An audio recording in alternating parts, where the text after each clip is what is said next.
Hello fellow audiophiles, I am Wave Theory and I am back today to give you a review of a more entry-level headphone, and that is the venerable MassDrop Sennheiser HD58X Jubilee, which is currently available on MassDrop's website, now Drop's website, for $190 US. It can also occasionally be found on other places like eBay, even brand new, for closer to the $150 range. Not so long ago, before Drop's most recent sale, I was able to get a brand new pair, this pair, for about $135 on eBay. So do watch for those deals when they pop up. Apologies for not getting this out while MassDrop was running their, I keep saying MassDrop, it's Drop. While they were running their most recent sale, the semester was winding down for me and I was super busy and I just didn't get to it. So sorry about that. But this is an interesting piece to talk about because it is a compelling option for getting into the audiophile headphone space. And so I'll talk a little bit about that today and of course give it a full and proper review. For anyone who may be out there that's wondering, hey, how do you get into this headphone hobby? Where's a good place to start? Here is a good place to start, and I'll talk about that and some other things too. All right, so as usual, please remember to like and subscribe and do all of those things that you do to support YouTube channels. Okay, so the HD58X, as I just said, $190 US on Drop's website, and I will put a link down below. It's not an affiliate link because I am not affiliated with Drop at this time. See, the ratings on this. This is a dynamic driver, open back, around the ear headphone. Okay, it has the shape and styling that was popularized from Sennheiser's HD600 series. Okay, so I mean, like, it looks very familiar there, just maybe a little bit different color. It's a little shinier and that sort of thing, but the basic look is definitely there. Right, it has a rated impedance of 150 ohms and a rated sensitivity, which Drop rates a little bit differently. They don't do decibels per milliwatt, but they have rated this one as giving you a 104 decibel SPL with a 1 volt power input to it, and at 1 kilohertz. So it is a fairly sensitive headphone, and I did find that it was relatively easy to drive, which even with that 150 ohms, which could sound a little bit high to the uninitiated, like that sensitivity is up there, and this was pretty easily powerable from like just the outputs of like a lot of laptop computers. If you have a smartphone or a tablet that still has a headphone jack on it, like you can power it fairly easily, power this fairly easily from one of those, which is another interesting, which is an interesting aspect of this that I think also makes it an interesting and attractive piece to get into the headphone hobby.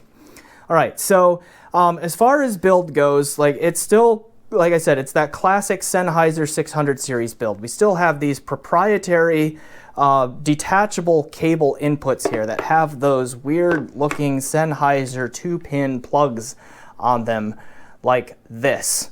All right, the cable that came with this particular unit is about 6 feet long, or approximately 2 meters, okay, for those who use the metric system. And it is terminated in those proprietary 2 pins that are just classic Sennheiser on the headphone end.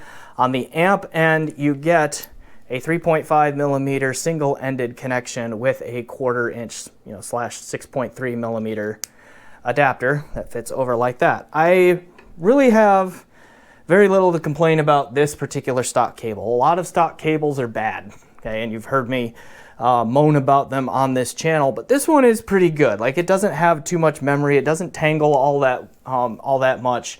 I didn't really notice any sonic issues with it. The only reason that I moved away from it in this review and went to a heart cabling system is that I had a variety of different types of amps to plug into, which some of them had balanced connectors, and this is only single-ended. So that's the only reason why I really used a different cable for this particular review. All right. The only other thing that I could say build-wise on this one is that out of the box, again, this came to me brand new, like a lot of the Sennheiser 600 series, is it clamped very tight. Like, even now, it still is one of the tighter clampers of headphones that I have had. And this is after like the first couple of nights I had it. I, stretched it out and put it over a bookshelf speaker so that it was stretched out kind of like this width for, again, overnight, a couple of nights. And that helped it loosen up so it didn't clamp too hard, but it still has a good firm clamp on it. Now, for the most part, I don't have any comfort issues with that. Like, it doesn't hit on any sensitive areas of my jaw that would cause pain, but it may for some. So that's something that you need to be aware of, but it's one of those things, and you read about this on the forums of Sennheisers that have this build to them, this basic structure and design, is that the headband loosens over time, it does break in, and the pads also soften over time. So if you find them initially uncomfortable, like I said, put them over a bookshelf speaker, or like get, if you're a college student or whatever, put a couple of your intro science textbooks. Believe me, I'm very familiar with how thick those can get. But anyway, stack them up, put these things over them, and stretch them out a little bit. Don't overstretch them, but it's a thing that you can adjust in time. Okay, let's go ahead and talk about the drivability of this, because I think, as I just mentioned a moment ago, it's not super hard to drive, and I think that is one of the reasons why it is an attractive option if you are just getting into this headphone hobby. Okay, like I said, you can plug this directly into the headphone output on a laptop or a desktop computer. No, it's not going to sound its best, but it's going to sound pretty good, and it's going to drive it fairly well. Same goes for the headphone jack on a smartphone if you have one, a tablet if you have one. It's going to drive pretty well. I had pretty good success driving this thing off of my Radsound Ear Studio 100, little Bluetooth DAC amp. Okay, I tried both the 3.5 millimeter single-ended output and the 2.5 millimeter balanced output on this thing. So I don't have any dongle DACs in at the moment, but I have this, which I think is a pretty good approximation of the kind of power output you'll get from a little USB dongle DAC. And I found this to power these quite competently, even from the lower powered single-ended output. Okay, with the balanced output, yes, it did get a little bit punchier. The 5.8X did get a little bit punchier in the dynamics. It got a little bit cleaner and a little bit more controlled in the bass. There was a little bit more bass texture. The soundstage opened up just a little bit. Okay, but those were very subtle changes. These still sounded very good and were driven very competently by the single-ended output of this little ES100. Okay, and I think that's what you can expect, is that these are rather amp forgiving. They sound pretty good on a lot of just entry level or just direct out of a smartphone or tablet kind of a thing. Sorry about that, had to edit out another cough. All right, now you will get a benefit with these headphones of stepping up to more powerful amps, of course. I spent some time listening to these from the Monolith Liquid Spark amp and the JDS Labs Atom amp, the first generation anyway. Okay, I thought that the Atom matched to these a little bit better. They both sounded pretty good. I just think that the slightly sparklier, little bit more analytical, clinical sound of the Atom matched with the sound signature of the 5.8X a little bit better than the Liquid Spark did. Okay, now this is a $99 amp. Right now on Monoprice's website, and I will put a link down to it, like at least as of the filming of this video on what is today, May 13th, 2022, right? This was $80 on Monoprice's website. So I will put that link down there too. And that's, again, both of these are really solid entry-level amps. Really solid. But this at $80 I think is a really compelling option here. And both of these handled this amp, or this headphone very well. Again, I think the Atom just a little bit better because I think it was a slightly better sonic match to these, but the Liquid Spark, more than competent. Okay, good option there. All right. So with that covered, with the fact that these are easy to drive and therefore there is a friendliness to buying them, and like they lower the bar of getting into this hobby because of how easy they are to drive and how relatively amp friendly they are, let's still talk about their sound.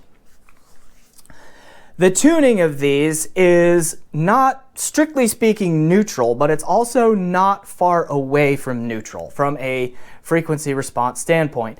It has a little bit of a mass market mainstream tuning to it, which means there is a slight, and I do mean slight, emphasis on the bass and a slight emphasis on the treble. These are not, again, they are not going to emphasize bass in the way that some mainstream options out there like the Sony ANCs do. Like, they are not going to emphasize the bass that way. They're also not going to be super bright or sharp in the treble like some other mainstream pieces are going to be. They have a little bit of warmth, but they are not as warm as like their sibling model, the HD6XX, also from MassDrop and Sennheiser. Okay, they are not going to extend super deep into the bass, but it's pretty reasonably extended and present in the sub bass. They're not going to extend up into the treble all that much. There's not a ton of air, but it's also not absent. The upper treble is rolled off just a little bit, I think, for some more long-term listenability. And then the overall presentation is just nice and smooth and easily listenable for long periods of time.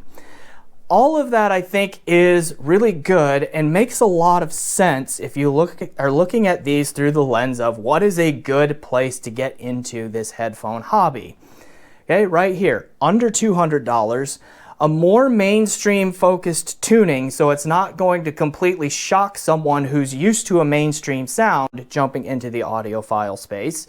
Okay, but it's also more refined and, dare I say, just a little bit more grown up in its tuning than like those Sony active noise cancelers are out of the box, which can be very bassy, almost dark, right? Or just the very common V shape you get with a big elevation in treble and a big elevation in bass in a lot of more mainstream focused headphones. So these will hint at that sound. So they're not going to shock anyone in being super different from that, but they're just more refined. They have a little bit better detail retrieval. They do a little bit better job with spatial presentation and all that than most of those mainstream focused units.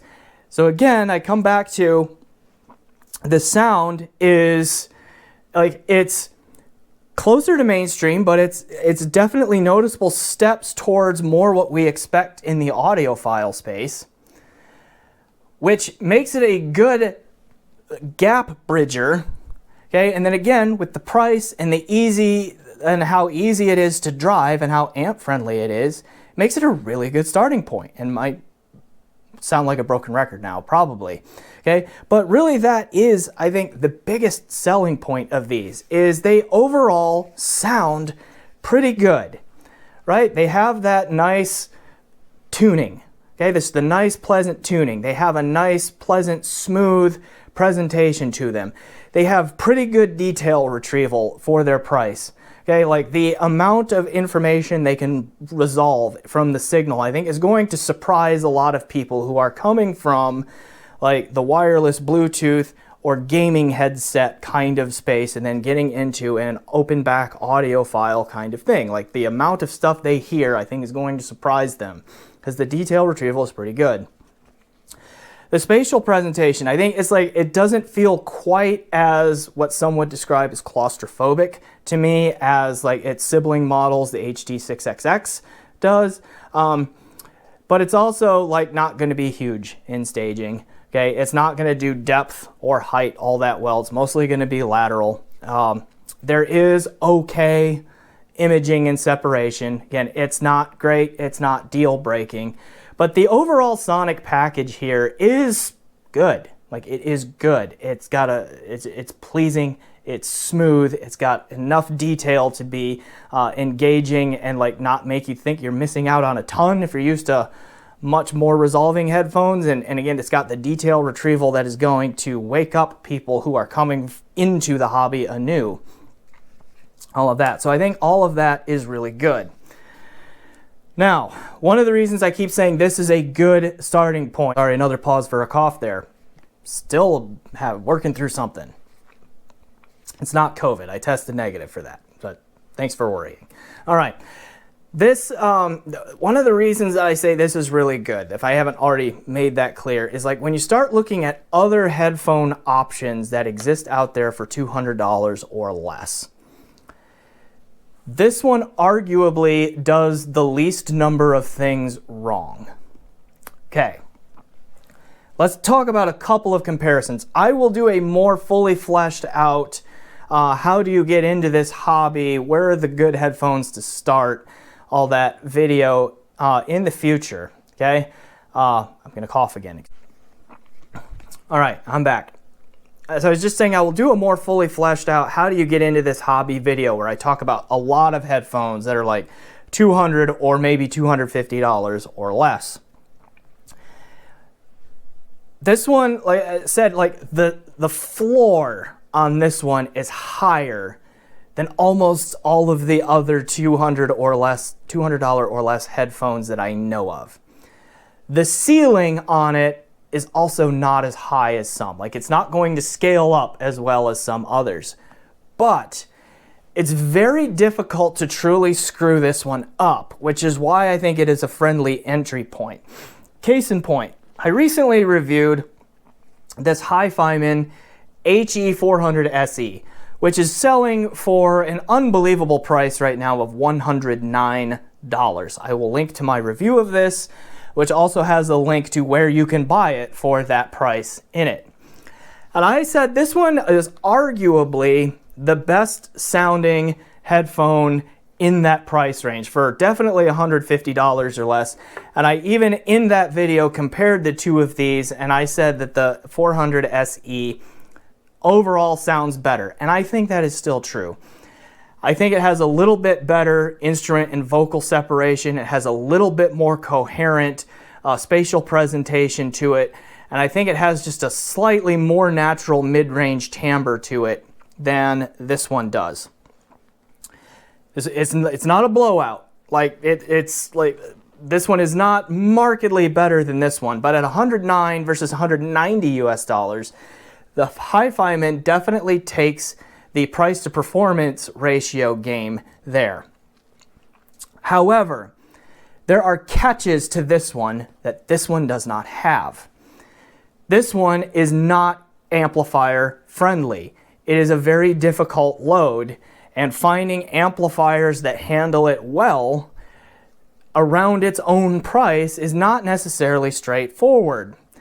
The Liquid Spark, I think, handles this one really well, which this one being $80, like $109, $80, under 200 bucks, you get a pretty nice amp and headphone combo that sounds really good. But this one has a bit of a treble peak in it, which for one, the stock cable doesn't help. So you already have to spend more money on this one to get a cable for it that doesn't make its already questionable treble peak that much worse. A more analytical, clinical sounding amp like the JDS Labs Atom in one of these just exacerbates that treble peak too. So like, again, not really a great sonic match there. The ES100 does not have a prayer of driving these. It just doesn't. You will get sound. You're just gonna get vanishing bass and a really sharp treble peak coming out of these, and I wouldn't recommend it. You're also gonna really struggle to drive these plugging them directly into a laptop or a smartphone or a tablet or anything of that nature. Okay. Also, I think these, because of this headband and hot spotting on the head, has some comfort issues. Okay, comfort issues that the 5.8X does not have.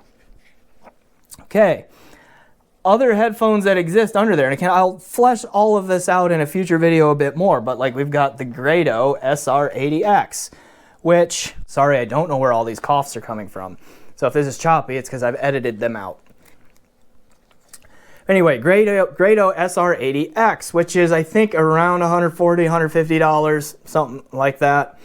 Okay, attached cabling, The cable is not as ergonomically nice as even the stock cable that comes with the HD58X, and these Grados have a very unique sound to them that is not for everyone. I will review these, and again, I will get to a video where I just kind of do a lay of the land of entry-level units there. So, SR80X, not for everyone.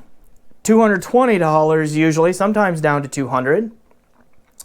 The other MassDrop Sennheiser, okay, the HD6XX, a little bit warmer in its sound signature than the 58X is, a little bit better detail retrieval, a little bit better imaging and separation in the spatial presentation, but a little bit too revealing in the mid-range, not amplifier friendly down in this space.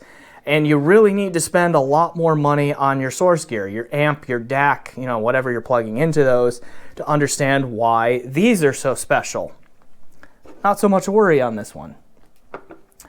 Beyer Dynamic DT880 600 ohm, which I have balanced cable detachable modded, excuse me.